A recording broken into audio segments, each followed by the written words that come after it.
endure amidst the changing media landscape, amidst the changing listener landscape. And so, be reminded that God is constant, that He is always present, that He will never leave you nor forsake you. And here at Up 987, we are a testament to that. We witnessed how God has been sustaining the ministry, how God has been guiding the staff, how God has built a community through the listeners that we have and the supporters and partners who share the same mission as us. You have heard Ms. Gail Lagadia, Station Manager of Up 987 DYFR-FM, life-changing in Cebu. Music in God's hands becomes a powerful tool in preaching the gospel message. Lives are changed through the platform of gospel media ministry, whether on air, online, or in different technological advancements that we use today. Thank you for listening. This has been another episode of the FEBC Report. God bless you and see you soon. That was the FEBC Report. Stay up to date and join the conversation online by subscribing to the FEBC Philippines channel on YouTube and following FEBC PH on Facebook. Learn how to partner in the work of communicating Christ in our world by visiting febc.ph/give. Thank you for your support in the ministry. Until all have heard.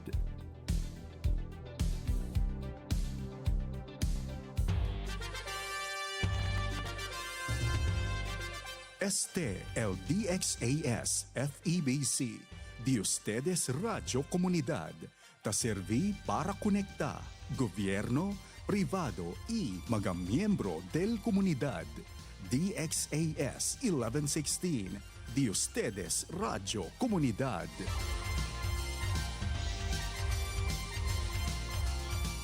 Ang oras sa buong Pilipinas, 1:30 ng hapon. Ahensya de Konsensya, serbisyo publiko para sa iyo, ka-Pilipino.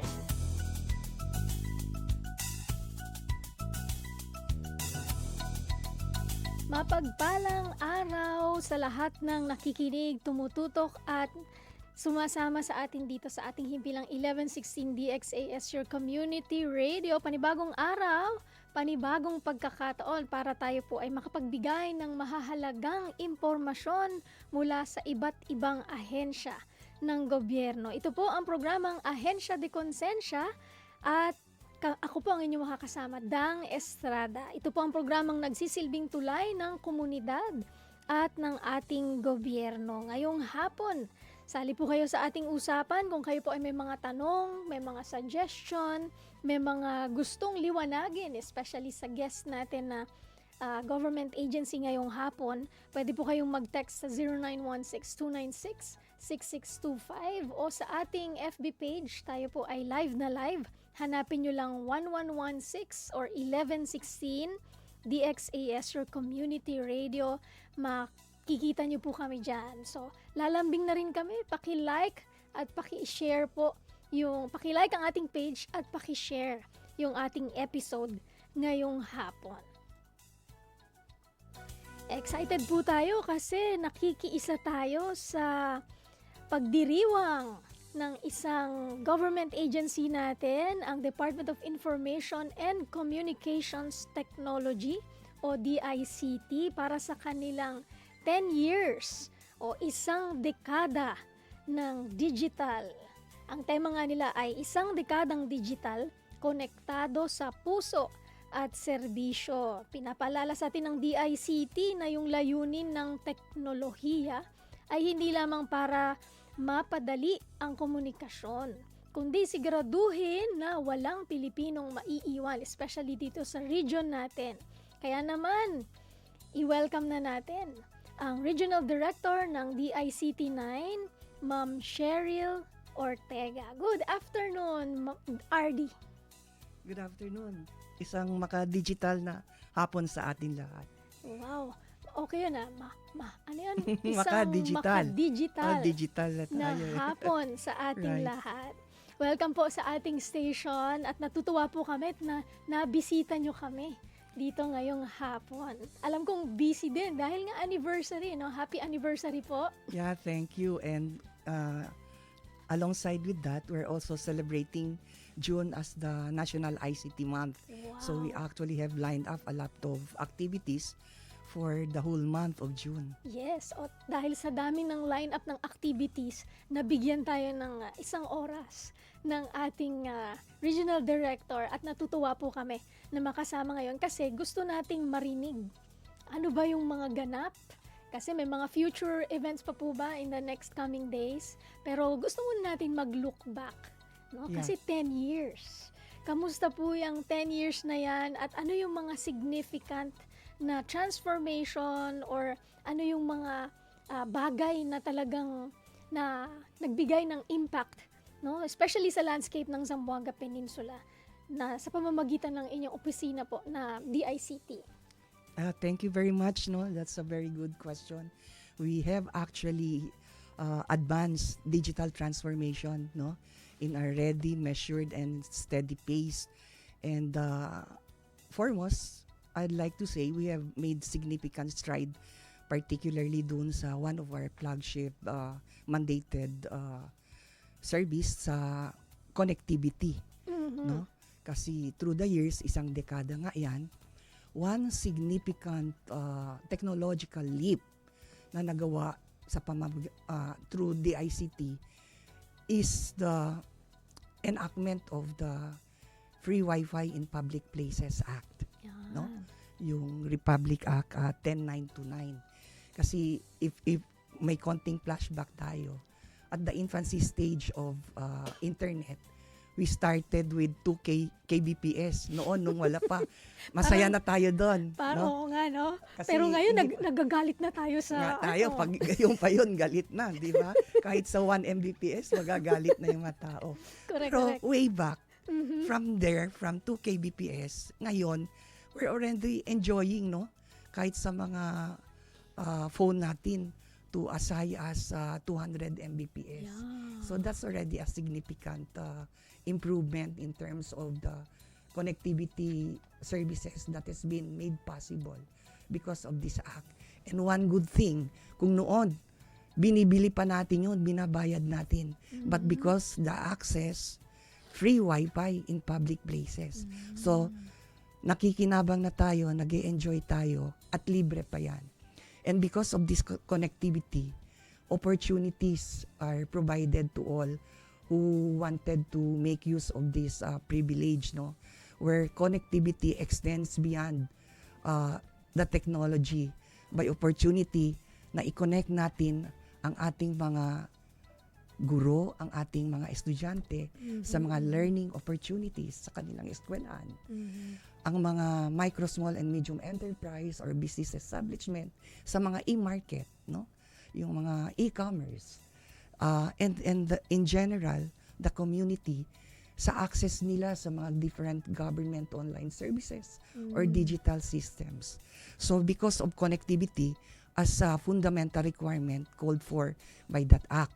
At nanganganak yung mga serbisyo because of that act. Yeah. Like sa local government units, ang DICT nag-develop ng mga sistema para mapabilis, transparent, at matulungan yung ating mga local government units sa kanilang business permits and licensing system.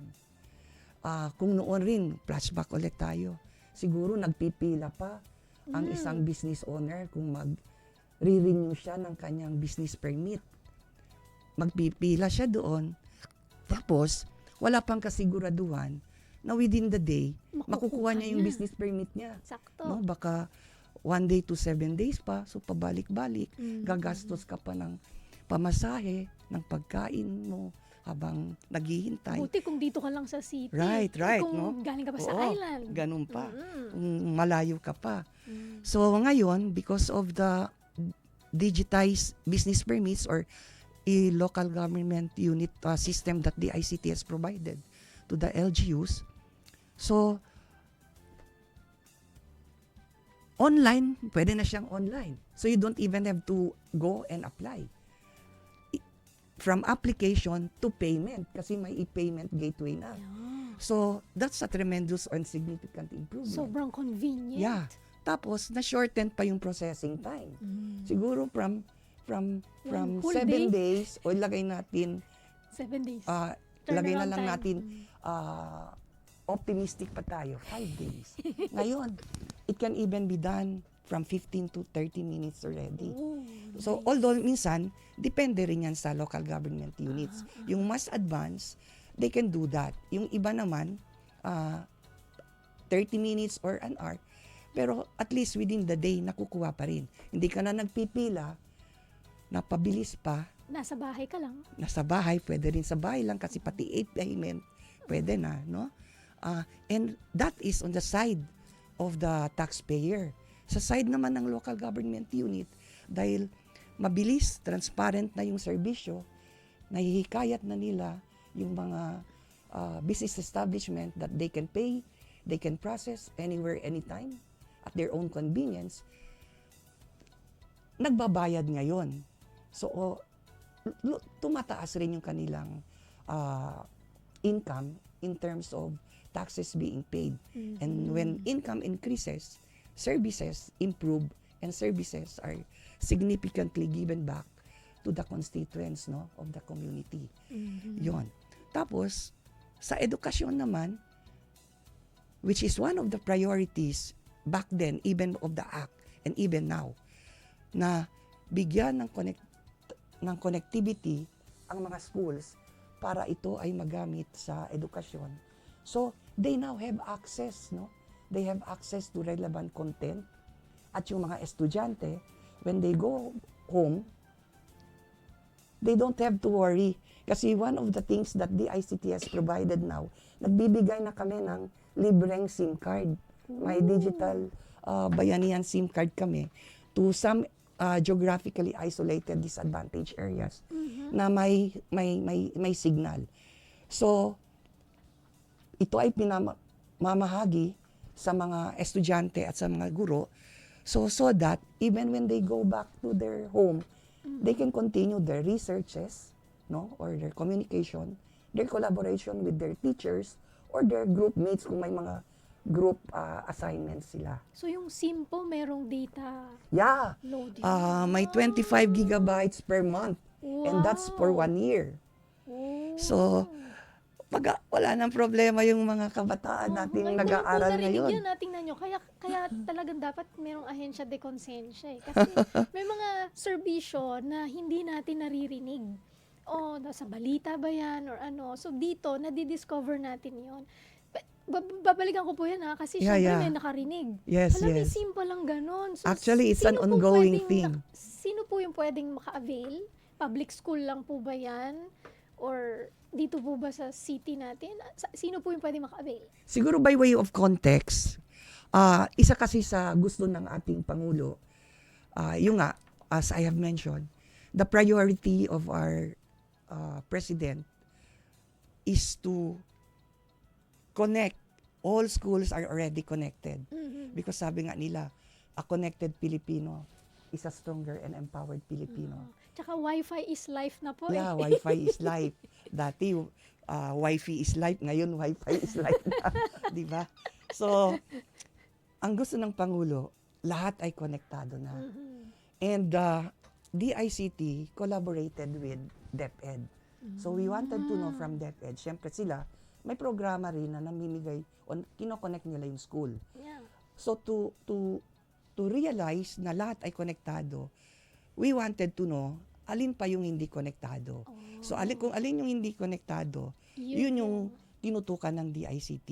And there are two ways by which DICT can provide the connectivity to public, elementary, and high schools. Yan yung focus namin. Okay.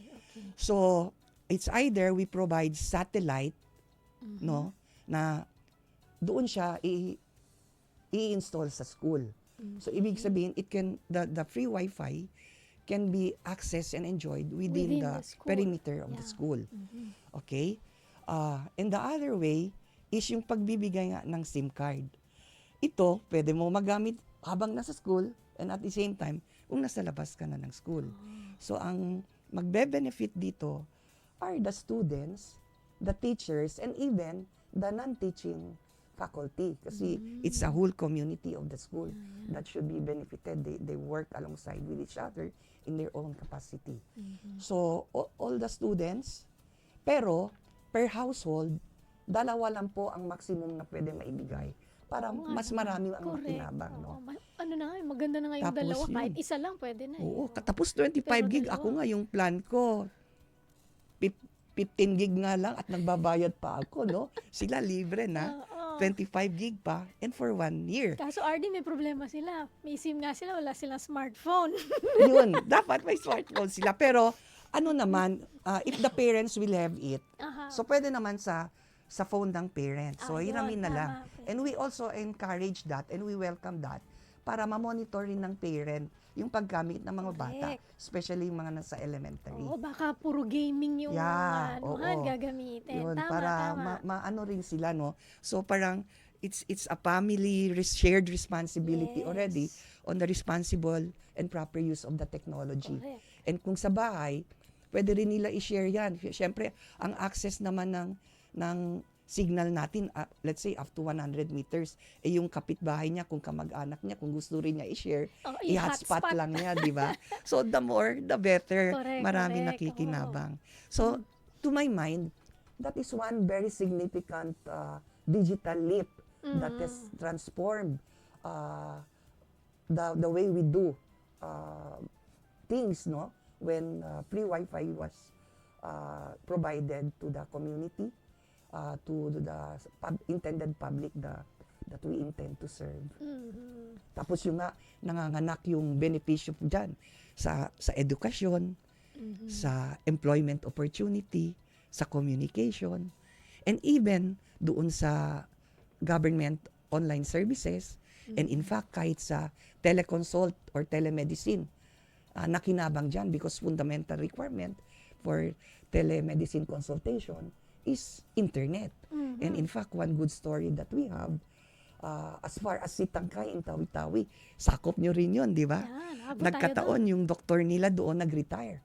Oh. Pero because we provided connectivity, we provided access to a platform for telemedicine, parang in time rin na na-fill yung gap kahit wala na yung doktor, Pwedeng magkonsulta pa rin. pwede pa rin magkonsulta, and in fact, mas napalawak pa yung opportunity nila to get in touch with medical specialists because they have access to over 3,000 doctors that are enrolled in the platform.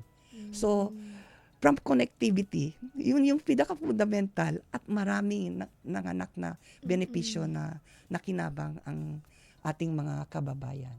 So kaya talagang yung tema na konektado sa Yeah. puso at serbisyo. Kaya yun talaga, di ba, konektado. Kasi dahil sa Wi-Fi is life, tapos talagang parang ngayon, pagising pa lang ng mga tao, ano na kagad, chine-check na kagad yung data, yung Wi-Fi, and from only call dati, ngayon only data na yung gusto ng mga tao. Correct. Diba? So, RD, alam natin na napakalawak ng Basulta. Yes. Napakalawak ng Zamboanga City. Yung gusto natin, at alam ko yun yung goal talaga natin, yung sabi nyo, connectivity sa lahat.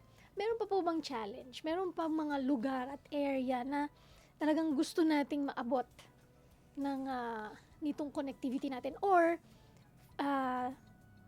ilang % na lang yung kailangan para talagang everybody connected na? Yeah, kasi ang ating mga telcos, fiber sila, di ba? So when they do fiber, usually sa urban. Pero mabuti na lang, as the technology is evolving, nagkakaroon ng mga different options na. And in fact, the low Earth orbit, or commonly, mas alam sa Mas layman, kilala sa- yung Starlink, Yeah. no? That's a game changer. So we are now able to go to places, yung tinatawag nating geographically isolated and disadvantaged areas. So dati isolated talaga sila in many terms, in many ways, even in technology. Pero ngayon, because of the low Earth orbit or Starlink na satellite, pati sila konektado na. So noon challenge yun, no? Kasi yung mga isla, talagang hindi pupuntahan. Correct. Pero ngayon, kung hindi pupuntahan ng telco, pinupuntahan ng DICT. Naglalagay kami ng Starlink. So para pati sila konektado and they won't be deprived of the access to opportunities that can be provided by technology. Pero meron pa ring instances na kahit malayo, lagyan mo rin ng Starlink, baka yung mga available na satellite dyan, hindi pa masyadong sakop, may latency lang, pero nagaganap pa rin. And people who are used to fast technology may not welcome that. No? So, may mga ganong challenge, or if not, meron naman, nung dumating ang Starlink, maraming nagsibili. Nag-proliferate yung mga PisoNet. Di ba? Correct. Nung nag-proliferate yung mga PisoNet, dumami na. To such extent na nag-aagawa na sila ng signal. So parang naapektuhan din. So, while it is good, nandun pa rin yung, we cannot deny the fact that the cable or the wired technology for connectivity is still the better option. No? So, and DICT, I'm pleased to announce that DICT is brewing something for Basulta with the support of the Japanese government. Wow. So we will connect Basilan, Sulu, and Tawi-Tawi by cable already. Wow. In fact, sa araw na ito, ang aming secretary ay nasa Cagayan de Oro. They launched the phase 1 of the National Broadband Program, no? At saka yung Philippine Digital Infrastructure Program that hopes to connect already Mindanao.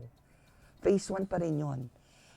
From Manila going to CDO. And then from CDO, tatakbo ito sa Davao, and then to Davao, to our region. Yeah. Although phase 4 and phase 5 tayo in terms of paper, pero gusto po ng ating secretary through the instruction of the president, pabilisin, paagahin. Kaya ngayon, nandun na sa Cagayan, and we're hoping, sabi nga 2027, pero sabi ni secretary 2026. Wow. So, Before the year ends. kumbaga, the connectivity for Mindanao is not just a dream. We're starting to live with it already. Yes. Nandito na siya. Pati So, ang bilis din talaga kasi po ng digital trend, di ba? Yeah. Ang bilis ng movement, ang bilis ng development. Yeah. Dati, ako po kasi ay computer engineering, Oh, yung okay. aking course. Naabutan ko, naku, lalabas ang age natin. Naabutan ko po yung floppy disk na malaki. Oh, High nakita ko school. rin yan. Mas naabutan Oo, ko di ba? yan. High school. Tapos nung nagtatrabaho na ako, yung mga disk na enter disk 1. So pag nag-i-install kami noon ng OS, disk 2, disk 3, Correct, ang daming disk, di ba? May sequence. Oo, tapos naging CD. Na, parang from analog to digital. Ngayon, AI na tayo. So talagang Right. kung hindi tayo sasabay sa mundo, maiiwan ng Pilipinas. Pero we're grateful and thankful kasi merong departamento na tumitingin yan. No? Nag-oversee kasi gusto natin na, sabi niyo, alam ko galing din po sa inyo, no one left behind pagdating sa technology, di ba? Or alternatively, you can say, no one should be left offline. Nox. I like that, no? No one left offline. Lahat dapat connected na. Pero syempre, kalakip nung advancement, especially digital technology, alam natin din yung risk. Okay, so papasok na tayo dun sa mga cybersecurity, yung data privacy. Right. So, paano po yung role ng DICT pagdating doon? Well, meron rin kaming office within the ICT that focuses on cybersecurity. So, we do advocacies. Nagtre-training kami. We orient people. We do cyber hygiene on the proper use of the technology, especially yung mga cloud-based use of applications. So we orient them, no? Kahit lang sa pag-manage ng password mo. How do you manage your password? Paano ka mag-create ng password na hindi siya madaling ma-hack? At kung may mga suspicious link, wag basta-basta magli-link. Yung mga ganong practical tips, no? Tinuturo natin yan to all sectors, lalo na sa mga bata, sa mga magulang, kaya may mga digital parenting sessions rin kami, no? So that not only the kids are oriented, but even the parents. Tapos sa data privacy, tinuturo rin natin yan. Noon, wala tayong pakialam. Mga papel natin, nandyan yung signature, nandyan yung mga birthday natin. Ginagawa nating scratch. Minsan, nasa palengke pa, ginagawang pambalot ng mga bilihin. Pero ngayon, conscious na tayo, no? Kasi because of data privacy, nakita birthday mo doon, magagamit yun. It's in fact, birthday is one of the authentication data na tinatanong pag bine-verify yung identity mo, di ba? So, that's one of the things that we also orient the people na hindi lahat ng data ay dapat basta-basta ibinibigay. No? Kung meron bang mga events, just give what is required. Yung mga unnecessary, kung hinihingi sa'yo, you can in fact even question, why are you asking that? Is that necessary? Yung mga ganun.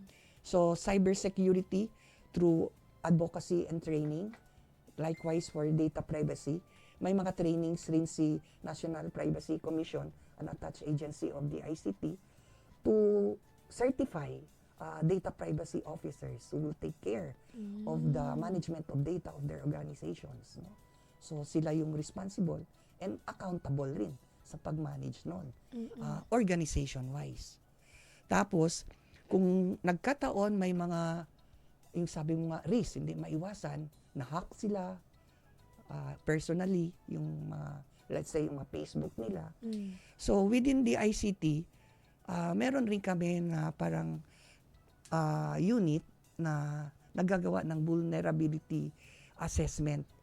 Kung tinitingnan kung bakit na-hack or kung vulnerable ba yung kanilang mga websites or online applications.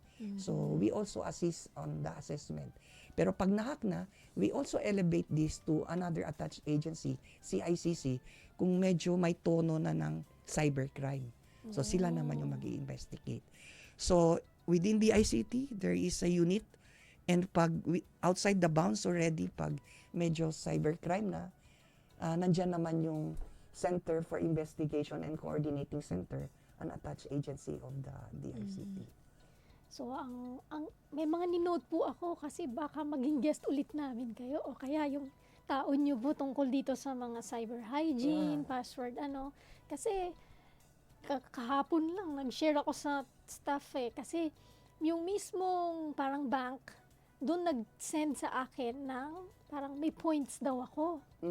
Yun din yung nagsisend ng OTP pagka nag-ano ko. So parang di pinuntahan ko na parang ko dun sa offer. Kasi may points daw ako, merong ganitong mga appliances. Pag i-click ko yun, ang babayaran ko lang daw shipping fee. So napunta na dun, pinili ko na yung Pagdating dun, hinihingi na yung bank account details ko. Dun na, parang, pero yung logo ng bank, lahat as in, pagka hindi ka ma-scrutinize, para kang mahuhulog. Kala mo yun na, Kala mo yun na. Tapos pag nag-back ka, pumupunta siya sa bank website. Yeah, so, kaya talagang kailangan natin yung education pagdating doon. Kasi, pwede ka talagang kinukonek kasi na nila dun sa legit na website. Correct. Pero when they start to ask personal information, lalo na bank bangko, details, birthday, mag-isip-isip ka na. Correct. So, ingat-ingat po. Yeah. Mahalaga yan sa ating Kasi syempre, lahat ng good things, merong ginagamit din yan ng mga masasamang loob. Correct. Kasi internet is a really good thing. Na-mention nyo po sa LGU natin, sa health, sa education. Pero, nandyan din yung mga masasamang tao na gagamitin itong technology to put in things na hindi natin kinakailangan. So, ingat po tayo. Yeah. RD, mag-break lang tayo sandali. At sa ating pagbabalik, tuloy-tuloy ang ating usapan, mga bagay na balak pang gawin ng DICT at abangan nyo po yan. Kung meron din kayong mga tanong, mag-message kayo sa amin dito sa 1116 DXAS, your community radio. Magbabalik ang Ahensya de Konsensya dito lang sa 1116 DXAS, your community radio.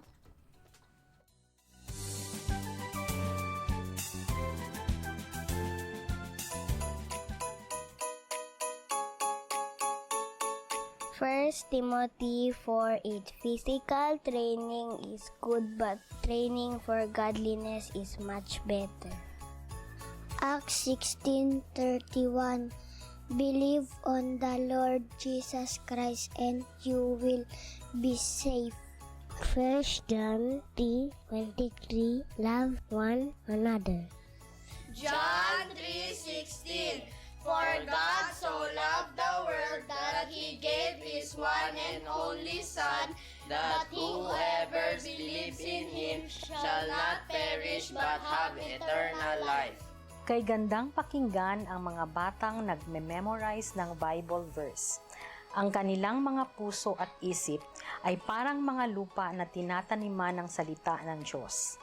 Ito ay tutubo at magkakaroon ng mabubuting bunga ng pag-ibig, kagalakan, kapayapaan, kabutihan, katapatan, at marami pang iba.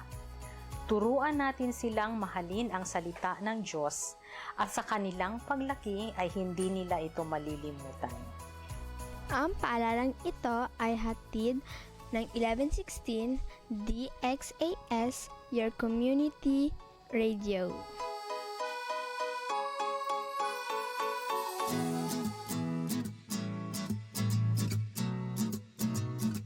Okay class, sino ang may idea sa inyo kung ano ang mabuting naidudulot ng pagdodonate ng dugo? Ma'am, napapanatili nito ang kalusugan ng dugo at puso. Napapaliit nito ang tsansa magkaroon ng cancer. Nakakatulong rin ito upang mabalanse ang iron level sa katawan ng tao. Nakakabawas rin ito sa sobrang calories sa katawan. Nakakapagbigay naman ito ng bagong blood analysis.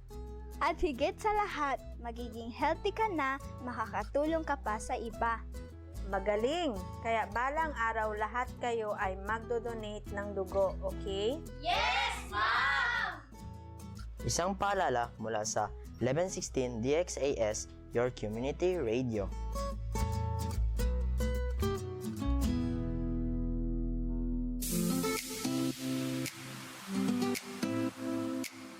Parekoy, bingkalyente man gayod. Tupaw parekoy, kung kuidaw gayod kita na heat stroke.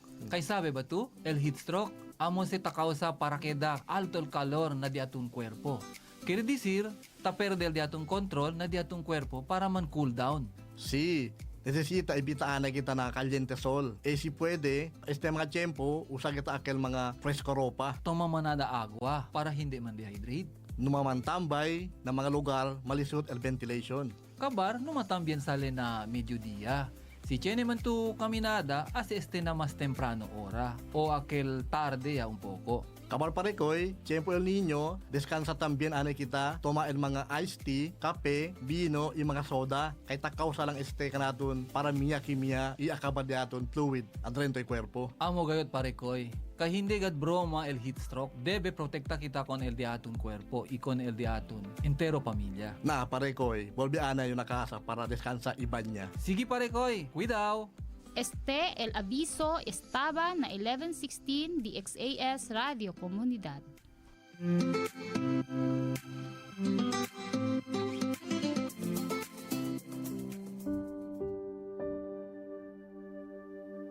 Panginoon, itinataas namin sa panalangin ang aming bayang Pilipinas para sa bawat kawani ng gobyernong nahalal o naatasan para maging lingkod bayan.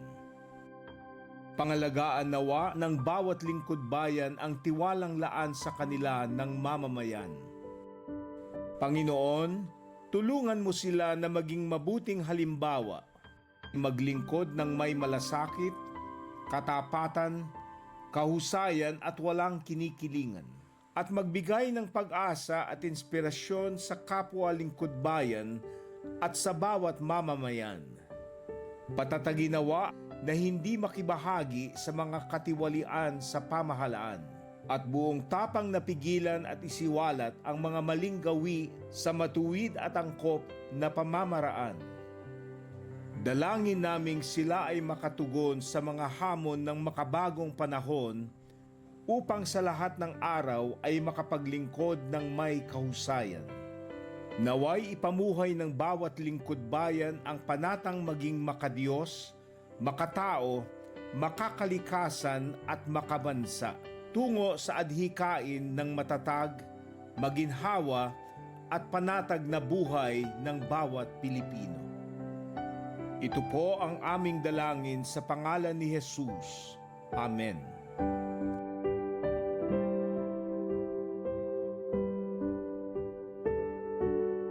Ahensya de Konsensya, serbisyo publiko para sa iyo, ka-Pilipino.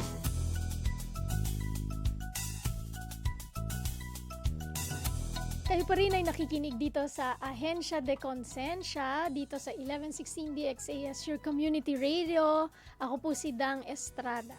Ang DXAS po ay isa lamang sa mga himpilan ng Far East Broadcasting Company at kasapi sa kapisanan ng mga broadcaster ng Pilipinas. Kami po ay sumasahimpapawid dahil sa katapatan ng ating Panginoon at sa inyong partnership. Kaya naman kung nais ninyong maging bahagi ng ating radio ministry, pwede po kayong mag-donate at mag-send ng inyong financial support via GCash or ating BPI Bank account. Nandyan po sa inyong screen. Kung nag-send po kayo ng inyong donation, please mention nyo po at i-message nyo kami para naman mapasalamatan namin kayo. Maraming salamat po sa inyong partnership and God bless. Tuloy-tuloy natin ang pag-uusap at pakikipagkwentuhan sa ating Regional Director ng DICT, si Ma'am Cheryl Ortega. At kanina, dami na nating napag-usapan. Kung na-miss nyo po yun, pwede nyong balikan sa ating FB page. Ngayon, ituloy natin. Na-mention na kanina ni RD yung mga connectivity na ginawa natin at kung paano to nakakatulong sa ating education, sa ating LGU, sa ating health, sa area naman po ng business or entrepreneur natin, ng mga listeners. Paano po yung naging role ng DICT doon? Well, we also have a special program for practicing or potential entrepreneurs, no? Mhm. Yung tinatawag nating startups or pwede rin yung mga freelancers. Yes. So, meron tayong mga programa na training that will assist them to improve the way they do business, no? Like in digital marketing, tapos tine-train rin sila na paano gawin yung mga branding nila, no? It's the branding and the marketing and how to expand their reach para mas mapalaganap yung kanilang market base, no? Especially with digital. Wala namang boundary dyan. Correct. Especially at this time, paborito na at talagang ginagamit na yung mga online shopping, Yes. no? So the DICT provides appropriate training to increase the capacity of our business establishments, micro, small, and medium enterprise to improve the way they do their business, yung pagpapalaganap ng kanilang market base. Yeah. And in addition to that, for the startups, yung gusto palang mag-establish, meron ring startup grant ang DICT, no? Uy. So, nung una, before that, may mga parang pitching competition muna, titingnan yung mga idea nila with the presence of potential angel investors who can possibly be interested and invest on their idea to transform it into prototypes and eventually into a viable product or service. Tapos, pwede rin sila mag-apply sa DICT ng startup grant that will constitute as their seed money to further enhance yung idea nila or prototype. Digital, ano po ba yan? Digital business yan. Halimbawa, yung mga gumagawa ng mga apps. Diba? Yes. Yun yung Yes. pong... Yun yung priorities po. Yun yung correct. priorities. So, yung mga programmers natin, kasi pag titignan natin, sasabihin ko na, Shopee, business app din yan eh. Right, diba? So, mga ganun po ba? Yung mga, meron akong kasing na-discover lately, mga bata pa sila, ang ginawa nilang app was parang katulong mo to prepare your itinerary sa travel mo. Yeah, pwede, Yan, pwede. yung mga ganun. No? So, kung may idea silang ganun, pwede silang dyan sa mga startup brand. Lalong-lalo na pag yung mga idea nila will solve social problems, no? Kahit yung mga garbage collection lang, yung mga ganun. That solves social problem. Gustong-gusto ng DICT yan. Kasi aside sa nakagawa ng app, may problema pang nasosolve or naaayos. And we encourage this kind of idea. Kaya nga mayroong na-establish na startup grant para it won't stay as an idea, but it will progress to become a prototype, and who knows, eventually tuloy-tuloy na, no? And we even expose them to yung mga exhibitions locally and abroad. Like for example, in August, through DICT, we're hosting the digital cluster meeting for BIMP IAGA, where the member countries, Brunei, Indonesia, Malaysia, and of course the Philippines as the host. One of the segments that we'll have in that meeting is the pitching of the startups. So, sila who knows, yung mga from the private, yung mga negosyante from Brunei, Indonesia, Malaysia would be interested kung ano yung ipipitch ng mga startups natin from the different regions in Mindanao and Palawan. No? So, aside sa training, startup grant, yung exposure rin ay ating binibigay rin. May assistance tayong binibigay. Iko-connect ko na yan, RD, no? Kasi, ang ganda niyan eh. Kasi ngayon, with the advent technology talaga, yan yung mga kurso na magandang kukunin. So, ano yung advice nyo sa mga gustong tahakin yan? Yung ICT na career? Okay. Ngayon talagang nag-a-advance na, no? We have to keep up with the times. One of the most in demand that we have a dearth of specialists, not only in the Philippines, but even in Singapore and other countries, is cybersecurity expert. So we encourage also our youth to consider a career in ICT, no? And especially women. Mga women advocates, sabi Pwede nila. Pa po ba ako dyan? Kasi, kasali tayo dyan kasi sinasabi nila ang IT is a man's world. Pero we would like to refute that, no? And women are equally as competent, no? And good in IT. If not better. If not better, kasi mas metikuloso nga, no? Kasi the attention to details talaga yung mga women nandyan. Pasensya na po, babae yung host at saka yung RD. Yun. So we encourage and we invite our students to think about it and establish a career in ICT, in cybersecurity. Tapos ngayon, mas maganda nga kasi nandyan na yung mga emerging and evolving technologies on robotics and AIs. So these are things that are interesting, very much relevant, which is something that they can look into, no? To make themselves very relevant. Correct. Yun. Nung ako'y nag-computer engineering, 2001, so, papasok pa lang talaga itong mga kurso na to. At grabe, iba na yung mga kurso na pwede nilang kunin. Ano? So, itong mga listeners natin, di pa nyo alam kung ano talaga yung gusto nyong gawin. I-explore na ninyo kasi ito talaga yung direction in terms of technology. Diba? Kasi lahat ito, pwede mo i-apply kahit na anong industry. Correct. Diba? AI, cybersecurity, tsaka robotics. Pati if you're in IT, parang hindi ka masa-sideline. Yeah. Unlike some courses now, because of the trend in IT, parang nawawala na sila, di ba? Like yung mga sa call center, may chatbots na ngayon. Ano na sila, di ba? Natre-trete na, baka mapalitan. Pero pag sa IT ka, aside from the fact that it's a good paying job, no? Very relevant siya. Kasi kahit na may AI, sino ba ang gagawa ng AI? Ang tao pa rin beyond IT. So, talagang very relevant and good paying job pa siya. Yun. So it's a good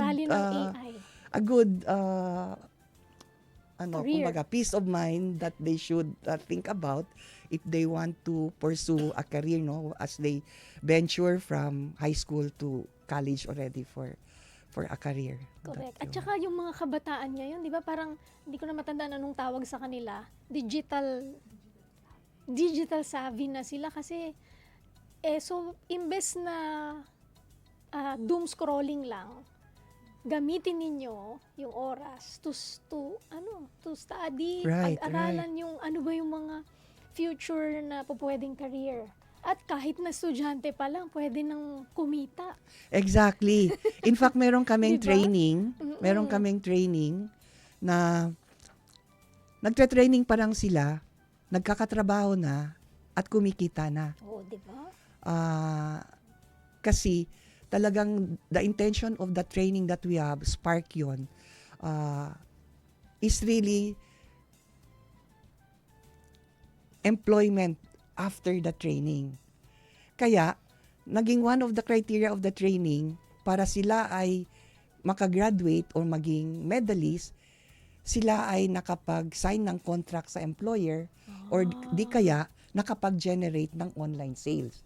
So if they are able to do that during the duration of the training, they are able to continue that. Nice. And in fact, even the teachers themselves, seeing the potential of these good students, sila mismo, hinahire na nila yung students. Diba? So, yun nga, that one classic point na nag-aaral ka pa lang, kumikita ka na. Kasi nandoon na yung abilidad at andoon yung potential ng student, no? At bago ka gumraduate, for sure, pwede ka nang humingi ng mas malaking pay agad kasi parang expert ka na. Correct. May nag-message sa atin dito, Jerwin Kuning. The first programmer was a woman. Oh, mga women advocate to. Although tapos na yung Women's Month na diba? Yeah. Kasi na-mention natin meticulous yung women.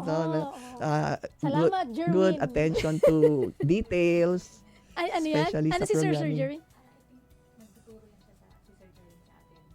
So one of nasa pool ng resource person. Yan. Ng Good DICT. afternoon, Sir Jerwin. Thank you for tuning in with us. Ayan. So, yung mga kabataan natin na nakikinig sa atin ngayon, consider yung tungkol sa ICT na courses natin yan. Balikan lang natin ng konti, RD, yung egov.ph natin. Kamusta po yung super app? Oo. Ipinagmamalaki namin yung super app ng multi-awarded super app na egov ng DICT, no? Gamit na gamit yan. In fact, 700 million transactions have been recorded already. So that's a manifestation na talagang gamit na gamit siya. Kasi it's a super app, kaya siyang tinawag na super app kasi within it, ang daming mini micro apps, no? Mayroon para sa mga linking yung mga national government agencies and local government units, meron sa health, sa travel, even our IDs are already there. So you don't even have to bring your physical ID. Parang pati yung lisensya po ba doon? Pwede na? Yeah, yung sa LTO, nandoon na. PRC, nandoon na rin. Senior citizen. Even the national ID natin, nandoon na, no? So sometimes, if you're being asked of ID, you can already show that. Digital ID that pwede is na eh. acceptable. Merong lumabas na guidelines that digital ID through eGov should be accepted and should not be rejected. So, gamit na gamit siya. Maraming nag-download rin. In fact, kahit sa atin lang sa Sampen, no? Around 600 downloads na ang nag-download ng app. Mag 601 na po kasi ida-download ko na. Ikaw kuya, dinownload So if mo there na. are 600, we can say at the least 600 transactions, Oh, no? yan. Oo. Oo, di ba? Pero there are actually a million, over 1 million already transactions Sa buong recorded Pilipinas. for our region.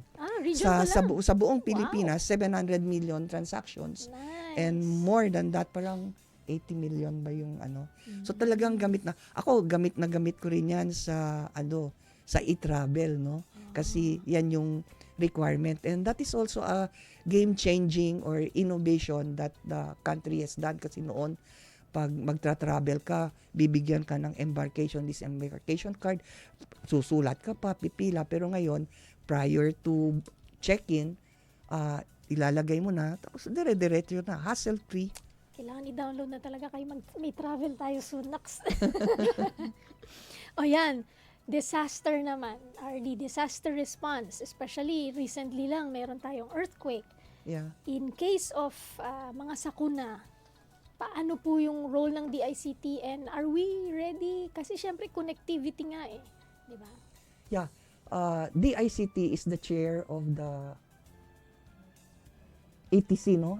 Emergency Telecommunication Cluster of the whole disaster risk and reduction and management.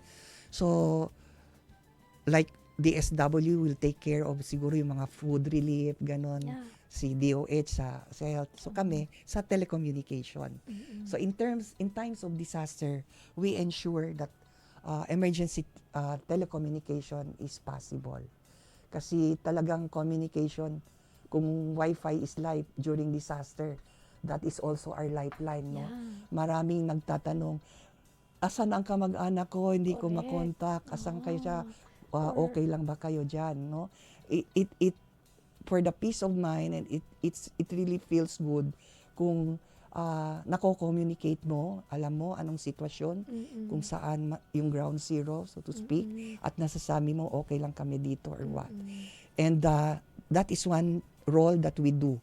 So meron kaming government emergency, may JEXMOB kami, no? Yung government emergency communication system, yung mobile vehicle namin. That is equipped with internet, may solar, at may mga radios. So we deploy that kung saan yung na-struck, no? Yung na-ground zero, we deploy that. So we provide connectivity para communication is made possible. The operations center can be put in place, no? Either we complement or supplement the operation centers established by the local government unit or the OCD, or kami, we will also establish one to complement. So sa amin, internet-based, tapos because that is mobile, equipped with solar, equipped with generator, we also provide charging station for the community. Correct. Para kasi malamang ubos meron na silang battery, smartphone, makaka-charge. kahit wala, mag-charge sila, kung wala silang internet, connect free sila, Wi-Fi. they can already communicate. Correct. And in fact, one good story I'd like to share, because of the charging station, merong isa doon siguro because of the stress, no? The pressure, hinihika na. Bit niya yung nebulizer niya. Doon siya mismo nag-nebulize, nag-charge. So, we also have a role for emergency telecommunication. We have our facilities to make that possible, and we have our team who are ready to be prepositioned where the area would be struck by the disaster, by flood, sa earthquake, kung ano man yon. Tapos sa mga evacuation centers, we also provide connectivity, all for the same reason, no? Para for communication, or kung nag-aaral doon na nandun sa evacuation center, they can continue with their assignments or homework. Grabe, no? Ang lawak po talaga ng sakop ng DICT. Opo. At 10:22 na po. Bago po ako humingi ng last nyo. So, mayroon pa palang isa, supporting PWDs and seniors. Ano Yeah. yung role nyo po doon? So, sa amin nga, di ba, walang iwanan, walang maiiwan. No one should be left offline. So, inclusive digital transformation.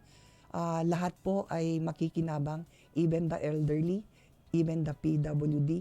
We have a special program for them. May pa-training po kami sa kanila. In fact, forthcoming, meron kami for yung mga tawag mo dyan, mga blind, visually, na through ICT, syempre, through voice and kaya nila yun, no? So, PWD, physical, ortho, or kahit yung mga visually impaired, meron kaming special program for that. For the senior, turuan rin natin sila para minsan, yung mga senior, madaling ma-scam din, di ba? May mga sad story na yung mga retirement pay nila nawala kasi nag-click na hindi dapat i-click o di kaya merong nag-i-scam sa kanila. So yung mga ganun, tinuturuan din natin sila.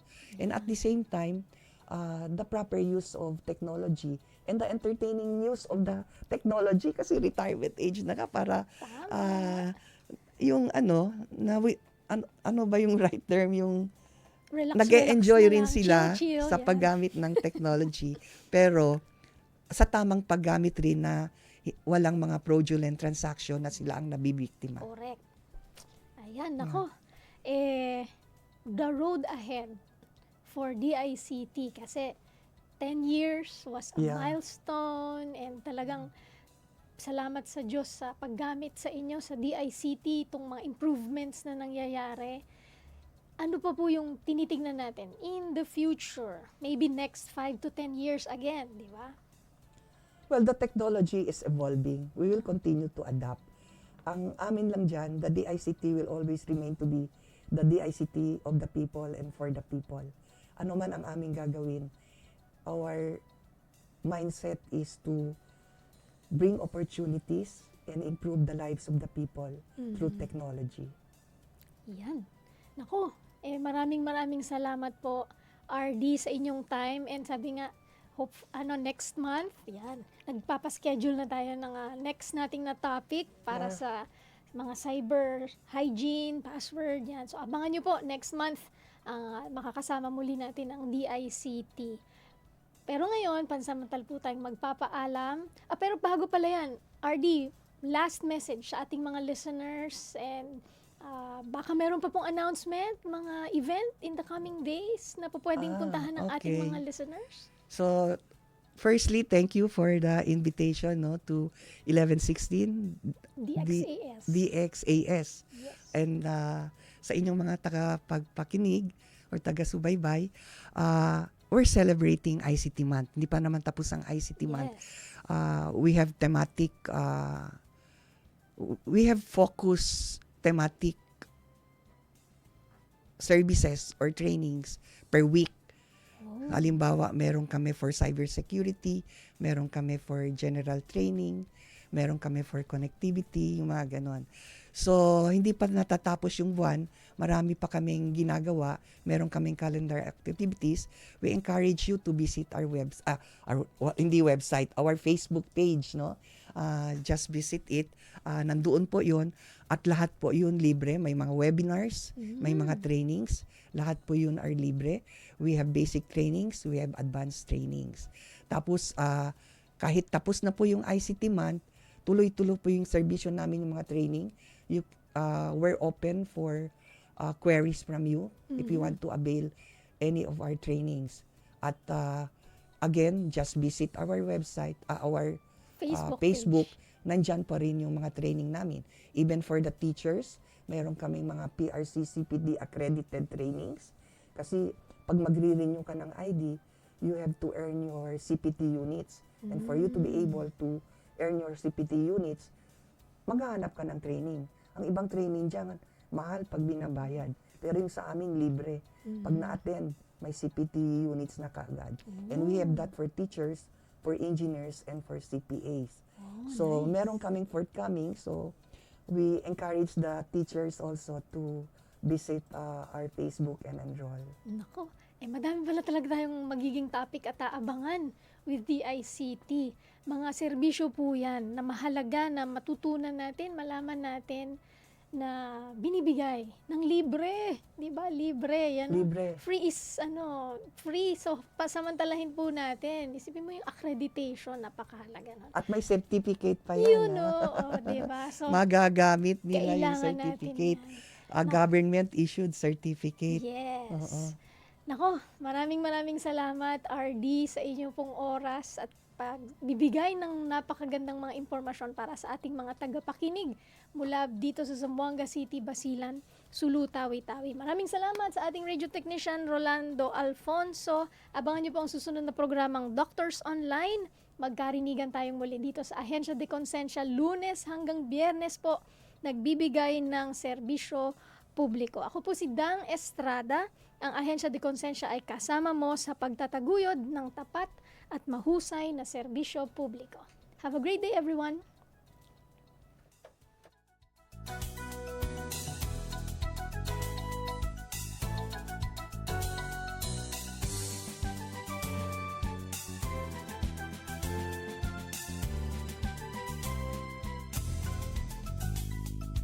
Inyong napakinggan ang programang Ahensya de Consensya.